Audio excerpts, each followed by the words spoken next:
Bonjour et bienvenue sur cette nouvelle vidéo. Alors cette fois on va voir quelque chose qui va nous permettre de gagner du temps sur notre saisie, les listes déroulantes. Ici j'ai un petit tableau avec la date, le nom des vendeurs, le montant des ventes et ici j'ai ma liste des vendeurs. Alors au lieu d'écrire manuellement le nom des vendeurs, avec en plus la possibilité de faire des fautes de frappe, je vais mettre en place ce qu'on appelle une liste déroulante. Alors je vais vouloir la mettre dans cette colonne là. Je vais sélectionner toutes ces colonnes. Je vais aller dans données, validation des données, critères de validation autorisés. Je vais choisir une liste, source. Je vais cliquer sur cette petite icône, je vais sélectionner ce petit tableau, entrée, ok. Et donc maintenant j'ai mes noms des vendeurs. Donc je vais mettre des noms. Voilà, j'ai tous mes vendeurs. Si je veux saisir autre chose,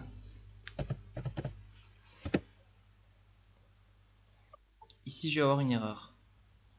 J'ai seulement autorisé les vendeurs qui sont dans la liste. Maintenant, si je veux permettre que d'autres éléments puissent être rentrés dans la colonne vendeur, je sélectionne mes listes déroulantes, je vais dans validation des données et ici je vais dans alerte erreur. Au lieu de mettre arrêt, je mets soit avertissement, soit information. Je donne un titre, je vais mettre données non prévues.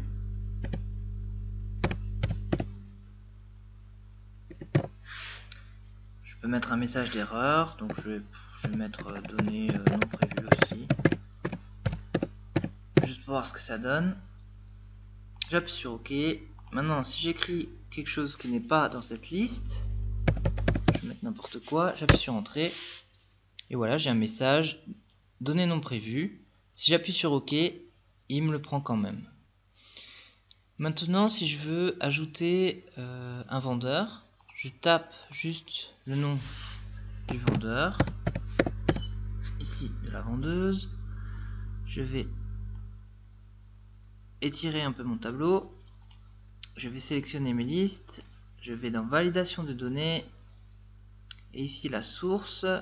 Ah, la source est déjà définie parce que comme on a le format tableau, il s'est automatiquement élargi.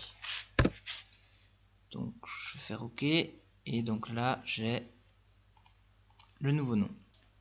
La validation des données permet de faire aussi d'autres choses. Donc si par exemple je veux que dans cette colonne, il ne soit rentré que des données supérieures à 0. Donc je vais sélectionner l'endroit où je vais faire ma validation de données. J'appuie sur validation de données. Alors avant on avait une liste, mais maintenant ce que je veux c'est nombre entier supérieur à. Donc je vais mettre 0.